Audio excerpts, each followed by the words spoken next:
She walked into the academy for the first time, her steps light but steady, as if she carried no weight yet knew exactly where she was going. The great hall was filled with voices, cadets talking loudly, instructors calling names, boots striking the metal floor. It was a place of noise, of movement, of pride. Yet when she entered, she brought silence with her, not because anyone respected her, but because they were curious. She was young, much younger than most of the recruits, her face calm, her lips sealed. She did not greet anyone. She did not introduce herself.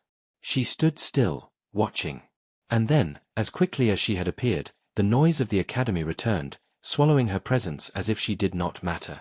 But she was not like the others. She did not rush to make friends. She did not brag about her past. She did not ask questions or answer them. She was quiet, always quiet, and in that silence, the others saw weakness. To them, silence meant fear. Silence meant insecurity. Silence meant she was fragile, unprepared, and lost. They whispered about her. Some laughed openly. Others ignored her. A few even challenged her, speaking loudly, trying to provoke her into words. But she never gave them the satisfaction. Her eyes simply followed, calm and unblinking, and in those eyes was something no one could understand, something sharp, something waiting. The instructors noticed her too. They were soldiers hardened by years of battle. They had trained hundreds of cadets before. They had seen arrogance, fear, excitement, and hope. But her silence was different. To them, it was a problem. A cadet who would not speak could not follow orders. A cadet who did not share could not build trust. A cadet who stayed outside the group could not fight beside them in the field. They shook their heads. One of the senior instructors muttered, "She won't last a week." Another replied, "She's already failed. She just doesn't know it yet." They were wrong, but they did not know it. Not yet. Every day, training began before dawn. The recruits were tested in strength, speed, and endurance. They were pushed to the edge, broken, and rebuilt. Most of them shouted with effort. Some groaned in pain. Many cursed under their breath. But she was always silent. She lifted, pushed, ran, climbed, and fought, never saying a word. Sweat covered her body, but her expression never changed. Even when she stumbled, even when her body shook from exhaustion, she did not cry out. She rose, again and again, without sound. To the others, this was strange. To the instructors, it was frustrating. But to her, it was natural. She had not come here to prove herself with words. She had come here to watch, to learn, and to wait. Her silence began to attract attention. Some cadets mocked her more boldly. "Hey, mute girl, do you even understand the orders?" one shouted during drills. Another laughed, "Maybe she's too scared to talk." They expected anger. They expected her to break. But she did not react. She moved with the same steady pace, her eyes cold, her focus unshaken. Their words bounced off her like stones against steel. At night, when others joked or argued in the barracks, she sat on her bunk, sharpening her mind as if sharpening a blade, her eyes studying every face, every movement. She was learning, silently collecting pieces of information, storing them like weapons for a battle no one else could see. There was one thing the others did not notice, though it was there from the beginning. Whenever sparring sessions took place, she always refused to fight. She stepped aside, letting others take her place. She claimed nothing, demanded nothing, just stood at the edge of the circle and watched. The instructors marked her as weak, too afraid to face her opponents. But in reality, she was studying. Every punch, every kick, every mistake of every cadet, she memorized them all. She watched the instructors too, their habits, their patterns, their strengths, and their flaws. Every time someone moved, she was learning. Every time someone fell, she was recording why. And when she returned to her bunk, she would close her eyes and repeat every movement in her mind, not once, but 100 times, until she knew them better than the ones who made them. One night, an alien cadet, taller than most, with eyes glowing faintly in the dark, leaned toward his bunkmate and whispered, "Do you see her?" His bunkmate yawned and shrugged. "She's useless. She hasn't fought once." The alien's eyes narrowed. "No. She is not useless. She is watching. She is waiting. I have seen hunters before. She has their eyes. His bunkmate laughed and turned over, but the alien did not sleep. He kept watching her, and the more he watched, the more he felt uneasy. For he recognized something in her that the others had missed: patience, the patience of a predator. Days turned into weeks. The training grew harder. Some cadets dropped out. Some were injured. Some begged for mercy. But she never left, never broke, never complained. She was always there, silent, steady, unshaken. Her silence began to change the air around her. At first, it had been weakness. Then it became irritation. But now, slowly, it began to feel like a shadow. When she entered a room, conversations faltered. When she looked at someone, they looked away. No one admitted it, but they felt it, the strange pressure of being near her, the weight of silence that seemed heavier than words. The instructors decided they had enough. During one morning session, the lead instructor barked, "You, silent girl, step forward." She did not move at first, only raised her eyes. The instructor glared. "I said step forward." She walked to the front, her face calm. The instructor circled her like a wolf, his boots echoing on the floor. "You think you can survive here without speaking? You think you can fight without voice, without orders, without spirit?" His words were sharp, meant to cut her down. The other cadets watched eagerly. This was the moment they had been waiting for, the moment she would be exposed, the moment her silence would end in humiliation. The instructor pointed at the sparring circle. "You fight. Now." She stepped into the circle, slow and deliberate. She did not argue. She did not protest. She did not ask who her opponent was. She simply stood at the center, waiting. The instructor smirked, then called another cadet forward. "Teach her a lesson," he said. The cadet grinned, confident. The fight began. The cadet rushed at her with wild energy, swinging hard, shouting loud. The others cheered. For a moment, it looked as if she would fall. But she did not. She moved just enough to avoid the strike. Her eyes never left her opponent, calm and sharp. The cadet attacked again, faster, harder. Again, she avoided it, her movements smooth, her silence unbroken. The room grew quiet. Something about her was different. She was not reacting with panic. She was not fighting back yet. She was simply watching, calculating. The cadet grew frustrated, striking faster, shouting louder. Then, in one swift motion, she moved. Her hand caught his arm. Her foot shifted. His balance broke. And in the next second, he was on the ground, gasping for air, staring up at her in shock. The room froze. No one cheered now. No one laughed. The silence was thick, heavy, alive. She did not gloat. She did not smile. She did not even look at him again. She simply stepped back and waited, as calm as before. The instructor's eyes narrowed. For the first time, doubt flickered across his face. She had been silent for weeks. She had watched, waited, and endured. And now, in a single moment, she had shown something no one expected. It was not luck. It was not chance. It was precision. It was power. She had struck like a predator that had been waiting for the right time to reveal its teeth. And though no one would admit it aloud, they all felt the same chill deep inside. The silent girl was dangerous. And this was only the beginning. She returned to her place in the line as if nothing had happened. The cadet she had thrown down was still trying to get up, his pride more broken than his body. The others shifted uncomfortably. Some looked away, pretending they had not seen. Others stared, their expressions caught between fear and disbelief. No one laughed now. No one mocked her silence. But in the back of their minds, a single thought lingered: if she could do that so quickly, what else was she hiding? The instructor barked another order, trying to mask his unease with anger. He sent the recruits into pairs for drills, but his eyes kept drifting back to her. She trained like always, calm, steady, efficient. No wasted movement. No show of strength. It was as if the brief fight had not happened at all. And that made the unease grow.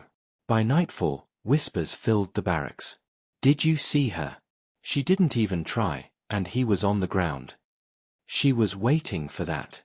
She knew exactly what she was doing. No, it was luck. It has to be luck.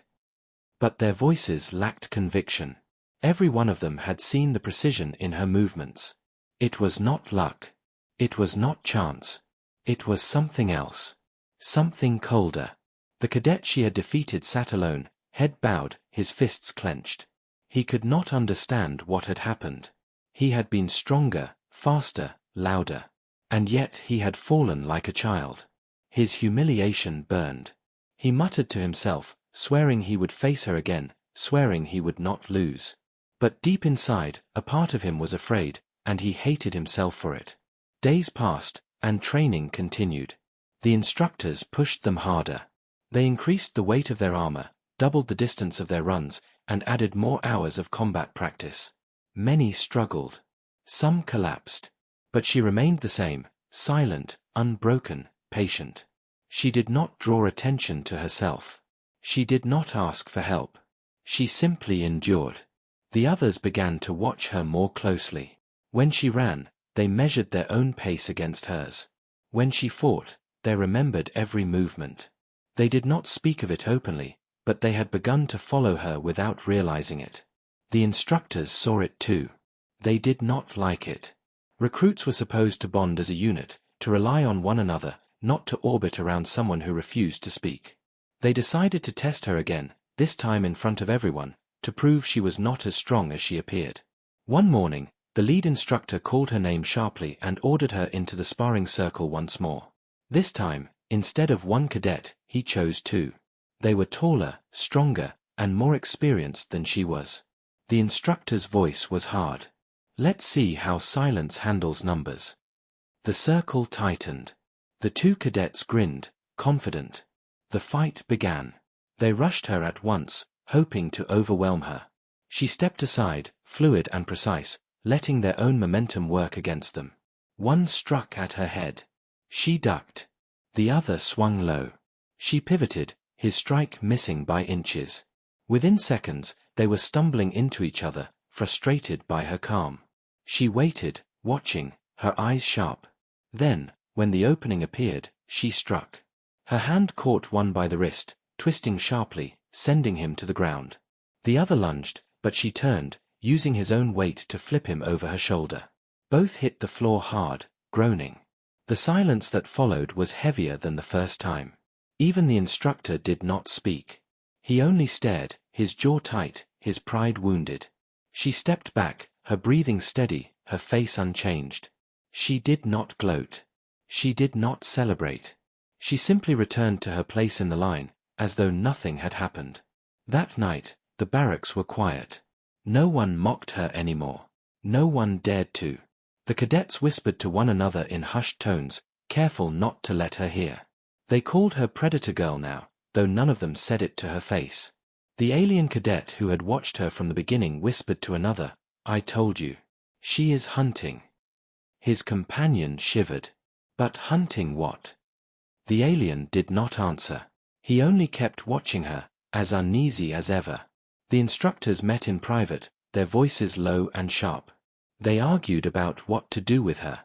One said she was dangerous, too dangerous to be trusted. Another said she was valuable, a weapon the academy could shape. A third warned that she was unpredictable, and unpredictability was a threat. In the end, they agreed on one thing: she needed to be tested harder, pushed further. If she broke, the problem would solve itself. If she did not, then they would learn what she truly was. She knew none of this. Or perhaps she did. It was hard to tell. Her face revealed nothing, her silence even less.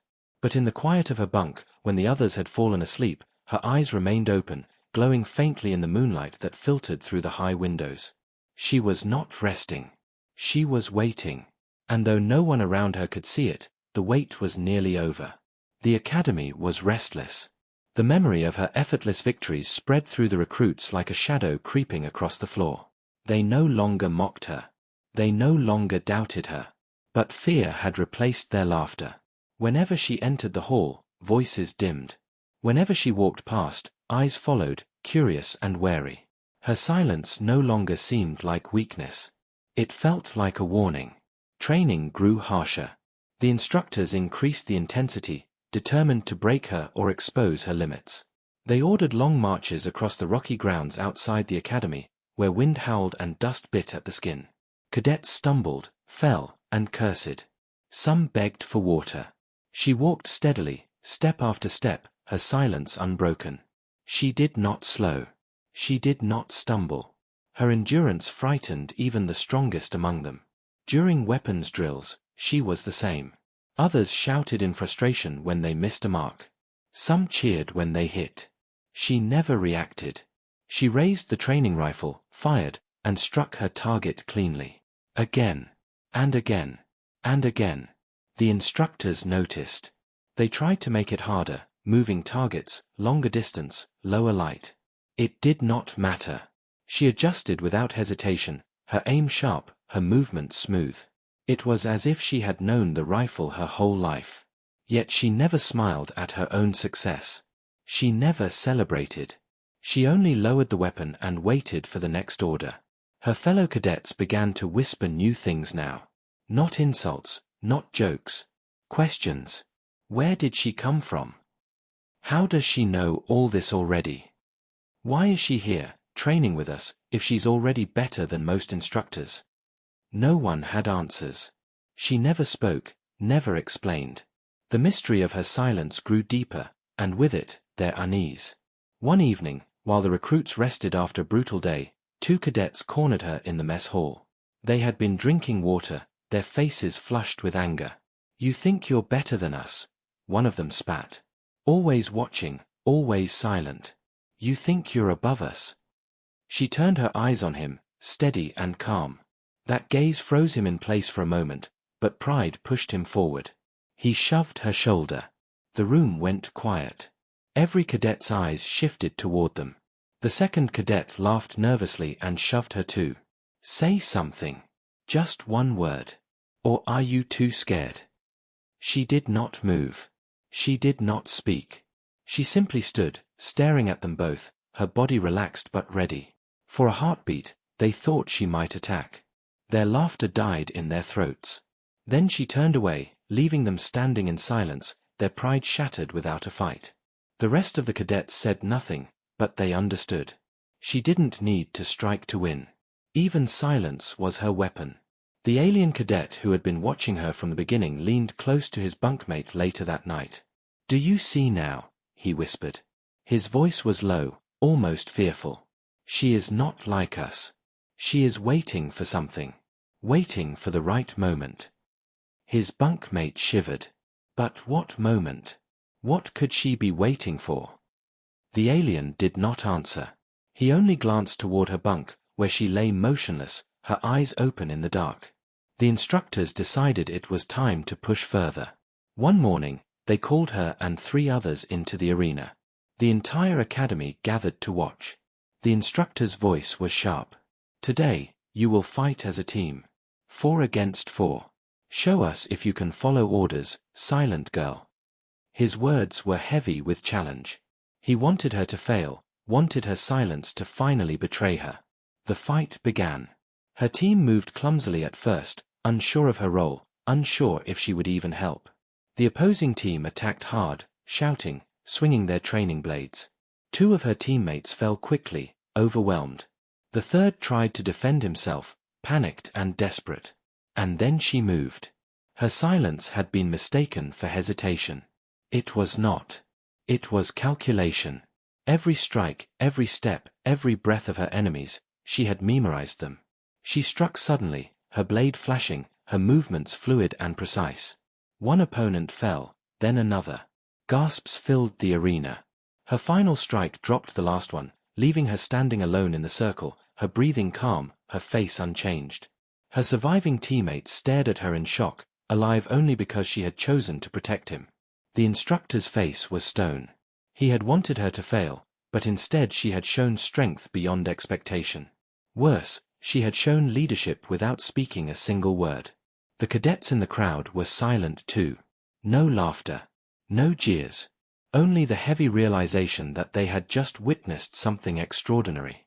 When she left the arena, heads turned to follow her. For the first time, Respect had joined the fear in their eyes. She had not spoken, but she had made her message clear. She was not weak, she was not afraid, and she was not to be underestimated. That night, the barracks were quieter than ever. Cadets who once mocked her now spoke her name in whispers. The alien cadet finally broke his silence, speaking to a small group. She is not here to learn. She is here to reveal herself. And when she does, none of us will forget it. His words carried through the room like a warning, but no one dared to challenge them. The silent predator girl lay still in her bunk, her eyes open in the dark once again. Whatever she was waiting for, it was coming closer. The air inside the academy grew heavier with each passing day. Everyone felt it, though no one spoke of it openly. Her silence had changed things. It no longer seemed like an odd habit or a weakness. It had become something darker, something that lingered in every corner of the halls. When she walked past, cadets stepped aside without thinking. When she looked at someone, they lowered their eyes. Even the instructors, hardened veterans of war, began to feel a faint unease when her gaze lingered too long. The lead instructor hated it most of all. He had spent years building his reputation, breaking recruits down and reshaping them into soldiers. Yet this girl, with her silence and her sharp eyes, was undermining him. She was not loud, not arrogant, not rebellious. But she drew the attention of the others, shifted the rhythm of the academy, and worst of all, she did it without effort. She had become a presence he could not control, and he despised her for it. One morning, he made his decision.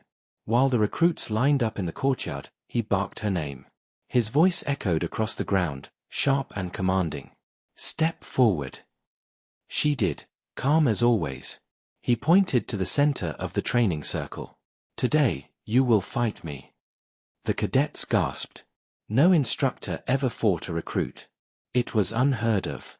But the lead instructor's eyes were filled with a quiet fury. He wanted to crush her in front of everyone, to remind them who held the power here. She stepped into the circle without hesitation. Her expression did not change. She did not protest. She did not ask why. She simply stood there, waiting. The instructor removed his outer armor, his muscles tense beneath the fabric of his uniform. He circled her slowly, his boots crunching against the ground. "You have hidden long enough," he said. "You think your silence makes you strong. Today, I will break it." The recruits crowded around, whispering nervously. Some wanted her to win, though they did not dare admit it aloud. Others prayed she would fail, because if she could defeat even an instructor, then what did that mean about the rest of them? The alien cadet who had watched her since the beginning leaned forward, his eyes unblinking. He knew this was the moment he had been waiting for. The fight began with a sudden strike. The instructor moved fast, faster than any cadet, his fist cutting through the air toward her face. She shifted, just enough, and the blow missed. Gasps echoed through the crowd. He attacked again, harder, his kicks snapping like thunder. She moved with the same calm precision, dodging, stepping back, avoiding every strike by inches. Her silence was unnerving. Not a sound, not even heavy breathing. It was as if she had been waiting for him all along.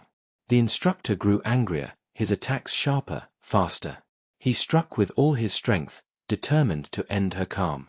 But the more he attacked, the more obvious it became, she was studying him. Every move, every habit, every flaw. Her eyes followed him like the eyes of a predator watching prey tire itself out. Finally, she moved. It was sudden, almost too quick to see. She slipped past his guard, her hand snapping to his wrist, twisting. His body shifted against his will, his balance broken. In the next breath, he was on the ground, the impact echoing through the training circle. Silence followed, thicker than ever before. The recruits stood frozen, unable to believe what they had seen. The lead instructor, the strongest among them, had been thrown down like a cadet on his first day. She stood above him, calm, steady, her breathing even. She did not speak. She did not gloat. She simply waited, as if daring him to rise again. His face burned with humiliation. He sprang to his feet, furious, and attacked again. This time he struck with everything he had, his fists like hammers, his kicks sharp enough to break bone. She moved with him, dodging, weaving, waiting. Then she struck once more, and again he fell, harder than before. Gasps filled the air, but no one dared speak. The lead instructor lay on the ground, his pride shattered. He looked up at her, and for the first time in years, he felt something he had not felt from any recruit: fear. She stepped back, giving him space to rise, but he did not. He stayed on the ground, breathing heavily, his eyes locked on hers. The silence stretched across the courtyard, pressing down on everyone. She did not move. She did not speak. She had made her point without a single word. From that day, the academy was different. The recruits no longer whispered doubts. They no longer mocked her silence. Instead, they spoke of her in hushed voices, as though naming her too loudly might draw her attention. The instructors, too, treated her with caution. They gave her no special praise, no open recognition, but their eyes betrayed the truth: they were wary of her now. That night, in the darkness of the barracks, the alien cadet whispered once more to his bunkmate. "It is clear now. She is not only strong. She is patient. She is waiting for something greater than this academy." His bunkmate swallowed hard, afraid to answer. Because deep inside, he knew the alien was right. And across the room, she lay awake as always, her eyes glowing faintly in the shadows. She had revealed only a fraction of herself, and still, it had been enough to change everything. The academy did not return to normal after that day. The fight with the instructor spread like wildfire through whispers, half-truths, and exaggerations. By the next morning, the entire facility knew. Some cadets claimed she had broken his bones. Others swore she had barely touched him, yet still made him collapse. Whatever the truth was, one fact remained solid in every retelling: she had beaten an instructor, and she had done it without a word. For some cadets, this new truth made them admire her in secret. For others, it stirred resentment. If she could do what none of them dared, then where did that leave them? Pride is a dangerous thing, especially in a place where soldiers are shaped from raw ego and ambition. A few began whispering in dark corners, daring each other to challenge her. Not because they thought they could win, but because they could not bear to feel small in her shadow. The instructors, too, were unsettled. Officially, no one spoke of the fight. It was erased from schedules, reports, and records as if it had never happened. But silence did not erase the memory of her standing over their strongest. Some instructors avoided her gaze now, as though afraid she could see through them. Others grew harsher with the other recruits, desperate to reassert control. It was in this climate of unease that the next test came. The instructors arranged a night drill, a full combat simulation in the shadowed training grounds outside the academy walls. Squads of cadets were sent into the artificial forest, weapons set to stun but otherwise real. The rules were simple: survive until dawn, eliminate as many opponents as possible. She was placed in a squad with 4 others, but everyone knew it was not a fair balance. While the others whispered about strategy, she simply adjusted her combat gear and walked ahead. The alien cadet followed her silently, leaving the others to argue. He had no doubts about who to trust in the field. Hours passed, and the simulated battlefield filled with chaos. Shouts, flashes of energy, and the thuds of cadets collapsing echoed through the trees. Teams were ambushed, alliances formed and broken. Yet through it all, she moved like a ghost. Her squad barely lifted a hand. Wherever she passed, enemies fell. Silent takedowns, swift strikes, precise shots with the stun rifle, her presence was both terrifying and unreal. Word spread even within the simulation. Cadets who spotted her didn't engage. They ran. Whole squads avoided the sectors she entered, preferring to risk facing 3 teams at once rather than crossing her path. But not everyone ran. Pride and desperation brought out a group of 6 cadets who formed a pact. They would face her together, prove she was only human, and tear down the legend before it grew beyond their control. They set an ambush at the heart of the forest, waiting in the ruins of an old training bunker. She walked straight into it. The trap triggered, nets of energy dropping from above, stun bolts raining from hidden corners. To anyone else, it would have been the end. But not for her. She moved faster than their eyes could follow, slipping between the energy nets, using the bunker walls as cover. One cadet fell before he even realized she had closed the distance. Another was disarmed and slammed into the ground with a bone-jarring thud. The rest panicked. Their shots went wild, fear rising as they realized she was not fighting like a recruit. She fought like something else, something born for this. Within moments, the ambush was over. 6 cadets lay on the ground, groaning or unconscious. She stood in the center of the ruins, untouched, her green eyes sharp even in the dark. The alien cadet stepped into view, having followed her trail. He looked at the fallen bodies, then at her. For a long moment, he said nothing. Then, softly, almost with reverence, he whispered, "Predator."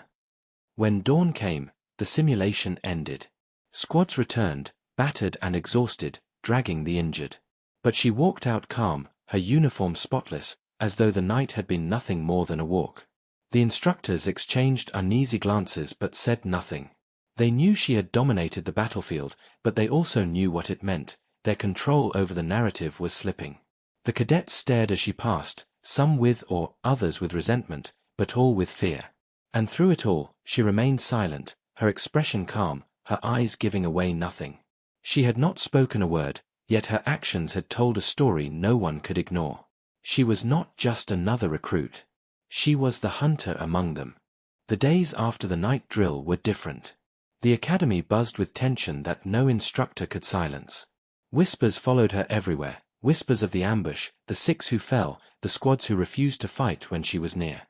Some cadets looked at her with awe, as though she was already something greater than them. Others glared when they thought she would not notice, their pride bleeding into hatred. But no one, not one of them, dared to challenge her again.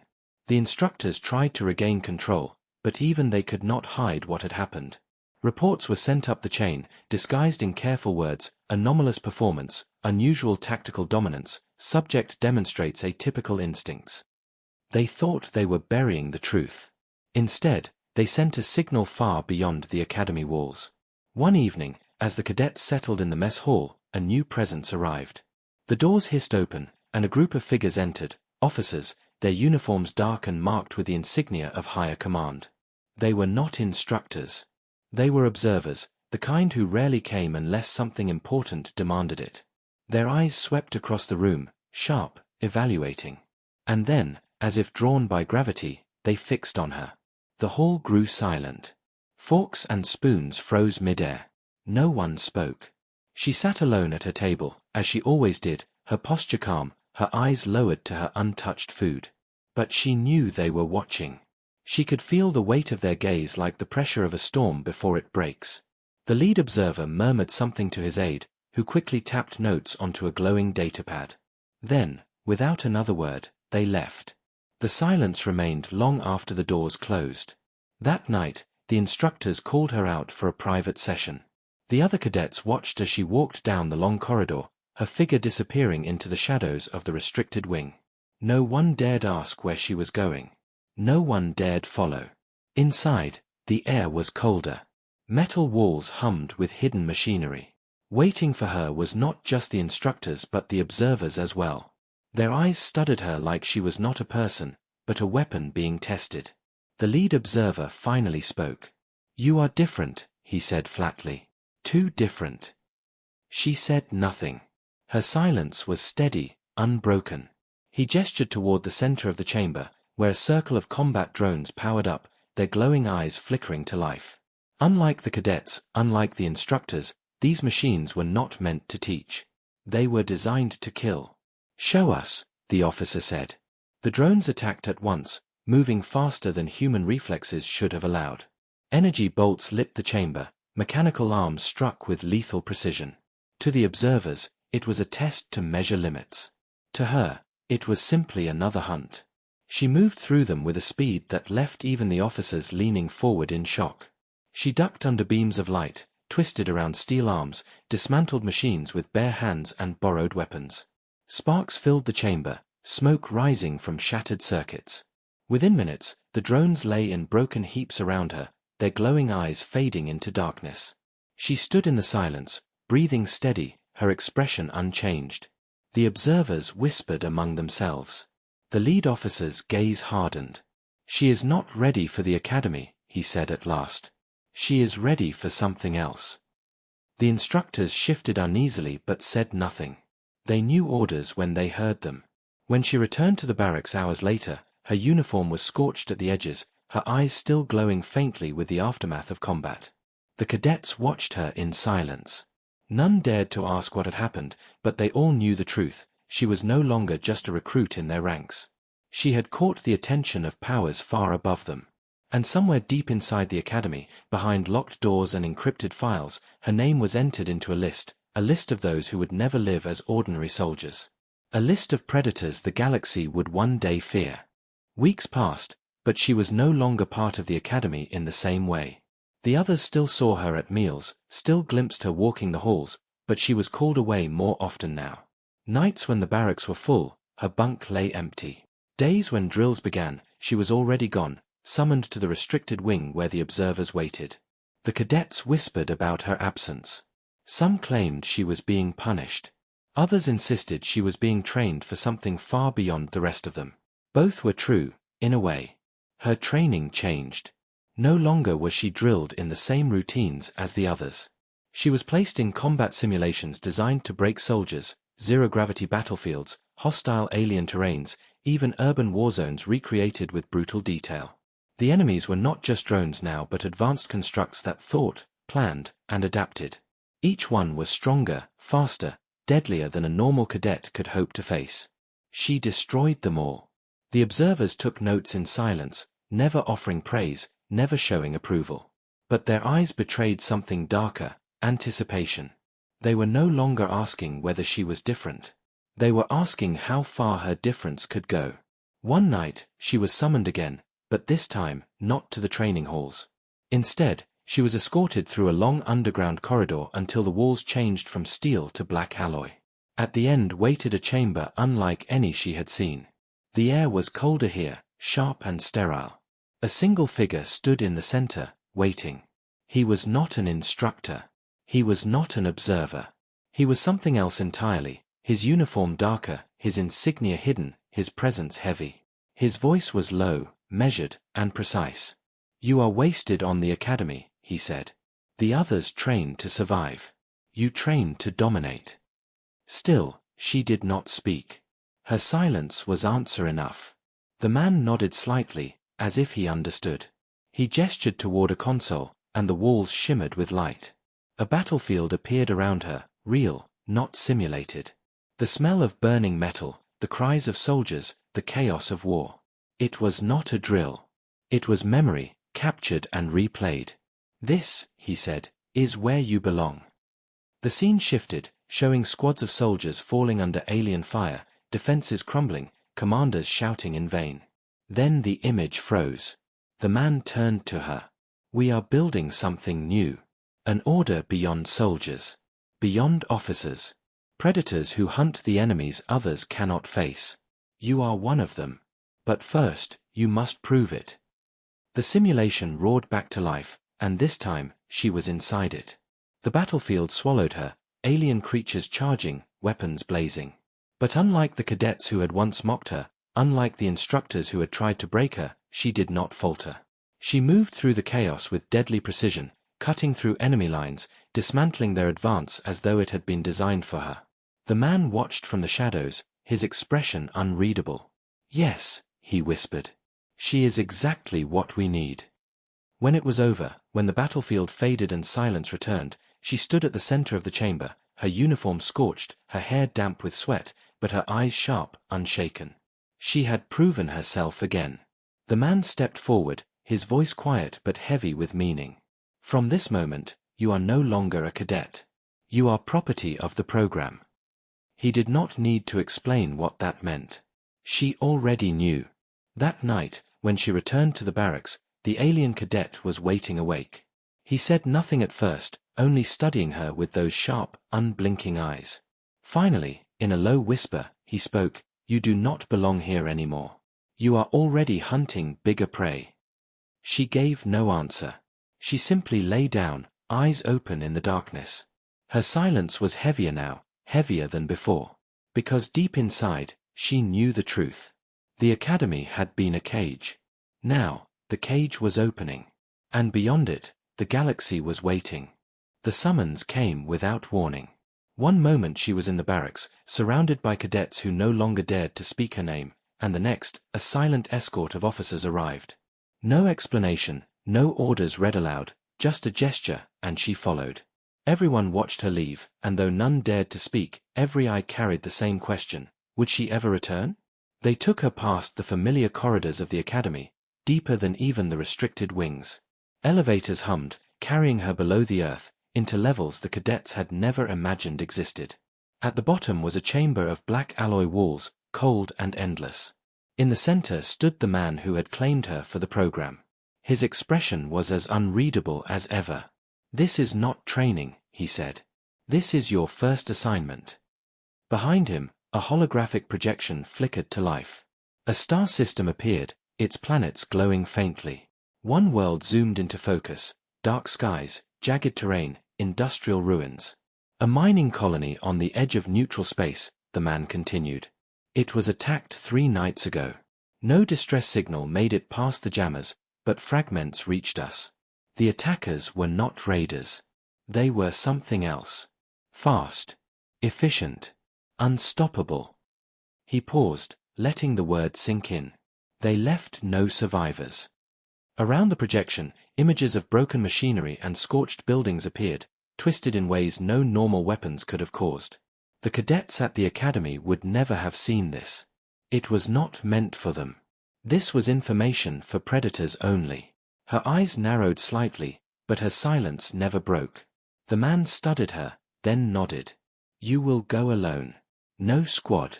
No backup. Observe if you can, eliminate if you must. Find out what hunted those colonists."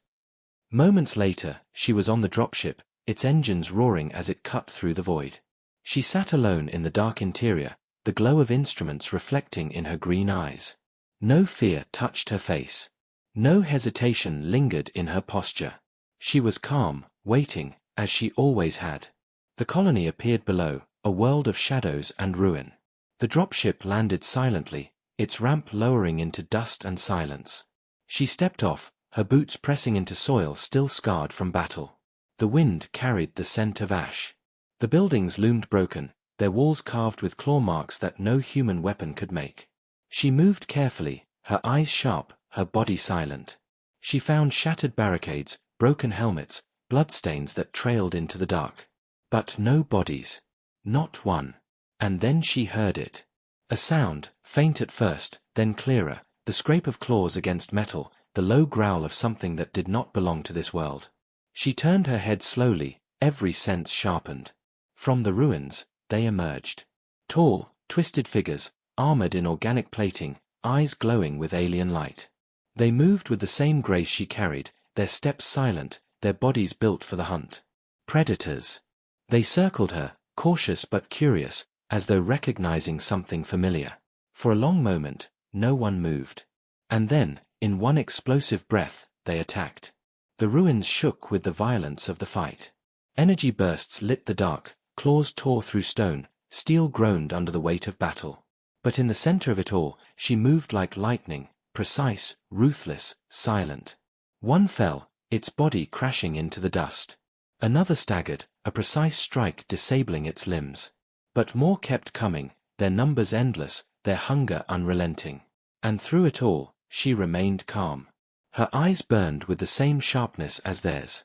For the first time, she faced not prey, not rivals, but creatures that mirrored her own nature. Hunters meeting hunters. Predators testing each other. Hours later, when the dropship returned, the colony was silent again.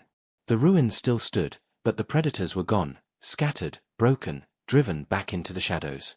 And she stood waiting in the dust, her uniform torn, her skin marked with shallow cuts, but her eyes unbroken. The man from the program awaited her on the ramp. "Well?" he asked simply. She said nothing, as always. But she dropped one of the alien weapons at his feet, a clawed blade still slick with dark blood. His eyes widened just slightly. Then he smiled. "Good. The galaxy has no idea what is coming. And now, neither do they."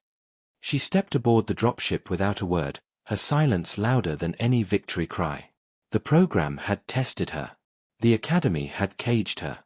But here, on the edge of darkness, she had proven the truth at last. She was not a cadet. She was not a soldier. She was the predator.